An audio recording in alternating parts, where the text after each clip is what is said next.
Hey guys, welcome back to Indulge Your Dimples again. I know this video is going out a little late, but please, I just want to say some things before you even forget all about what I just said. So, we're making a apple caramel cheesecake. Yes, you clicked it, you seen it by the title. That's what we're making. It is 30 minutes or less in the kitchen because you know I love to be in the kitchen less than 30 minutes to make the best meals ever. That's me. So, you came back to who? Indulge Your Dimples. And I also want to say thank you to all the new subscribers for subscribing, sharing, and leaving comments down below on videos that are not pertaining to my life journey, that are pertaining to my life journey, and you know what, it's all pertaining to this cooking thing that I like to do. So I do this because I enjoy cooking. I like to show and share recipes that are on the low budget, easy, fast, quick, and is beginner friendly. And if you want to just make it a little bit more interesting, you can always send my homemade, send my store-bought brought to you. I would love from my kitchen to yours. So stay tuned, listen, stay tuned. Everything is going to be listed in the description box down below. Make sure you like, subscribe, comment, and share. It's easy. It doesn't take that long to do, and I'll see you next Sunday. So thanks guys. Alright guys, so let's get to making this pie. The pie is going to be delicious. It's going to seem like we've been in the kitchen 4 hours on end, but we're not. You know how I cook it? That's how I do it. So let's start off with making the crumble. You're going to need 2 tablespoons of melted butter. You can get salted or unsalted. I use salted because you need to put a little bit of salt and sweet to make it good and balanced. I have a tablespoon brown sugar. I have a tablespoon of nutmeg. I have a tablespoon of cinnamon. I have a half a cup of white sugar. I have a 1/4 cup of brown sugar. I have a 1/4 cup of flour, all-purpose flour, and a 1/4 cup of rolling oats. And that's what I have in my bowl right here. And I'm going to take this melted butter and just drizzle it in here, just like so. 2 tablespoons, that's all you need. And then we're just going to mix this all together. Okay, just mix it all together until everything looks like it has a nice coating, like it's a little bit wet. Okay, and then once this is coated and it looks like it's all wet and the brown sugar and the white sugar has mixed together, all you're going to do is sit this aside. Okay, now for the cream cheese filling, you need to make sure your cream cheese has been sitting out room temperature and your egg has been sitting out room temperature, because you do not want to mix your cream cheese and egg together. It's cold. It's going to make lumps in your pie, and that is not what you want. Okay, so boom, that's mixed together. It's a crumble, and all we're going to do is sit this aside. Now for our cream cheese, I had made a cream cheese earlier, so this is why the bowl looks like it's been used, because it has. You need 1 room temperature egg. Go ahead and just put that in your bowl. Please hold the shells. And you need a 1/4 cup or a 1/3 cup of sugar, depending on how sweet you want this. White sugar. And then you need 1 pack of your cream cheese. And you just need a splash or a dash of the vanilla extract, or you can do vanilla beans, up to you. And you want to go ahead and pour it in your mixture. You want to use a hand blender to make sure this comes out creamy and delicious. Now, if we wasn't doing a baked cheesecake, I wouldn't even put an egg in here. I put heavy whipping cream and cream cheese and that, and mix it, and it'd be really good, but that's not how we're doing it today. So I'm going to go ahead and blend this up, and then we're going to go ahead, sit it aside, and we're going to go ahead and make the rest of our meal.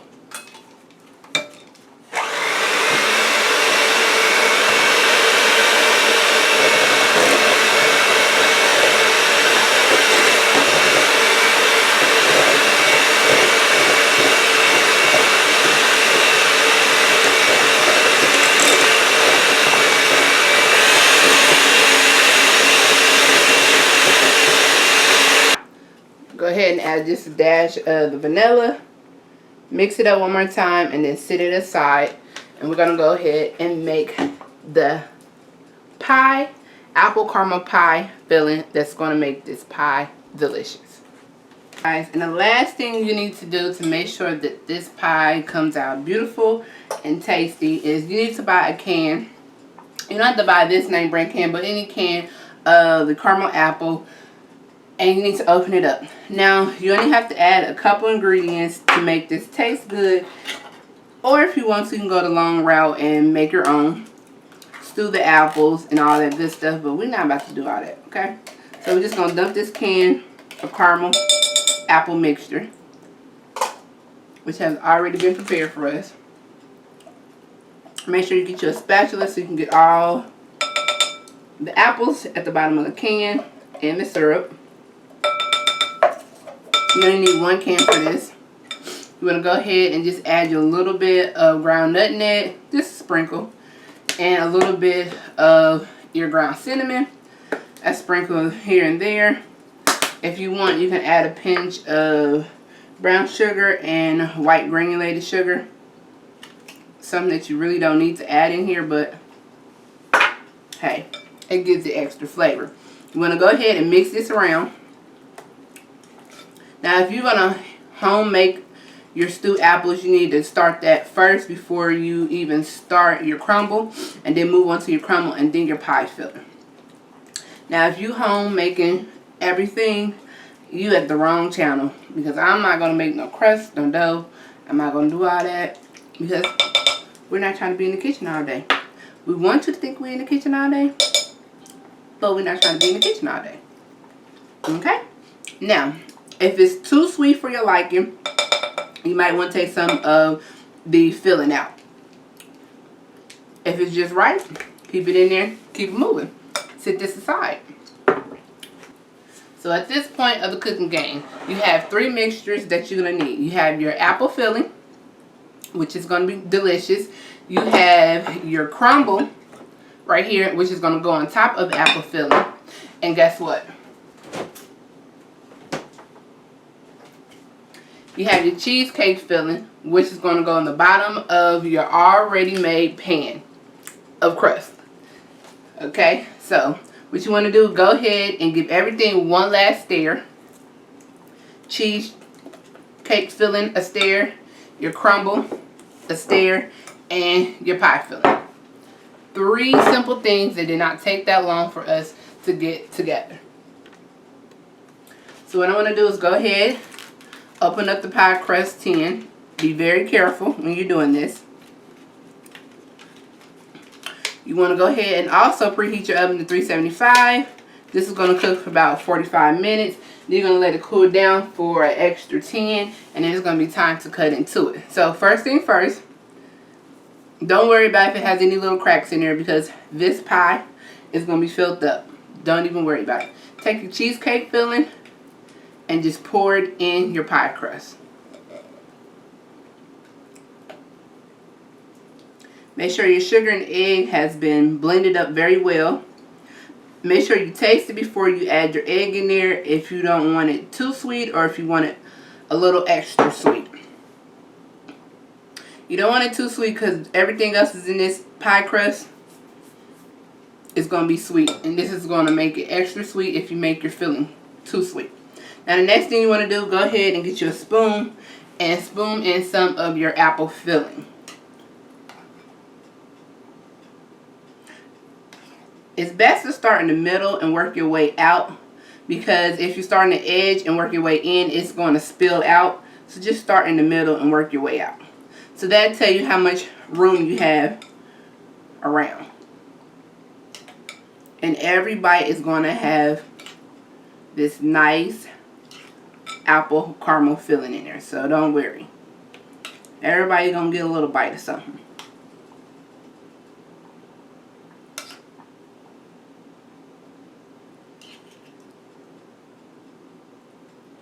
Few more apples. Okay. I think that's enough. Now if you want to fill it up, go ahead, be my guest, and fill it all the way up, but you don't really have to. Then you want to take your crumble, and at this time, you want to go ahead and you just want to take your hand and just flop some down on the pie. Okay? Make sure you cover the cream cheese. And make sure you cover the apple. But not all the way. You want some of it to peek through. Okay. And everything is going to be listed in the description box how I made the crumble. All the ingredients that I use, the names of it will be listed in the description box. I always do that with the measurements as well. If you're ever trying to follow a recipe that I make sure I list everything down, because I'm the type of person, if I follow somebody's recipe, I need exact measurements, especially if your picture looks like the food at the end. I want to make it, and I want mine to look just like that as well. Now, disclaimer, this is not my recipe. I was on Pinterest and I saw it and I was like, oh, okay, I'm going to make that because it looks good. Why not? And here I am. So just a few more drops of this. Yeah, this is going to be super, super sweet. This is not for anybody who's on a diet, unless you want to diet all you can eat. I mean, that's the best diet in the world, but I'm not on that diet. I will taste this, but I will not be eating it as, oh, give me a plate and let me get a sample. No, just a little corner of somebody else's. That's what I'm going to do. That's all I can do. Okay? So now the pie is complete. What I will recommend, because this might be an overage, you want to put like a little pan underneath while you're baking this, just in case you have a spillage, it won't get in your oven. Great opportunity to save yourself a headache of cleaning up. But put it in there, 375, 45 minutes, have your oven preheated, let it cool down for 10, and when we come back, I'm going to show you what the pie looks like. Alright guys, so the pies are complete, done. So I made two different types of pie toppings. I made a pie crumble topping from scratch right here, and then I used the box right here. Now this one's still hot. So this one only took 45 minutes to bake. It is beautiful, it's delicious, and it smells like fall is coming in. Can't wait, my favorite season. Now this one, it smells extra sweet and it's delicious. And if you don't have any control, you would eat the toppings off of here. But only thing about it, this takes about a good extra 10 minutes and it's still hot. So you have to give it time and you don't want to pick at it. This one is just beautiful. 45 minutes to let it rest. So I'm going to give you an up close and personal. I'm personally not going to be eating these even though I want to. But look at that. That's beautiful. Okay? And you need to let it sit for 10 to 15 minutes for everything to cool down and it will stick and be just gorgeous and beautiful. This one's still hot and it's a little bit heavier than the actual homemade crumble. But I tell you guys, this is delicious. Now, it don't look cute. You can tell that I was picking at it right here. And it's not that cute. But it got crust. And it's delicious. Not gonna lie to you. So, until next time, hopefully you like, you share, you subscribe. And you will tune in to next Sunday. Bye.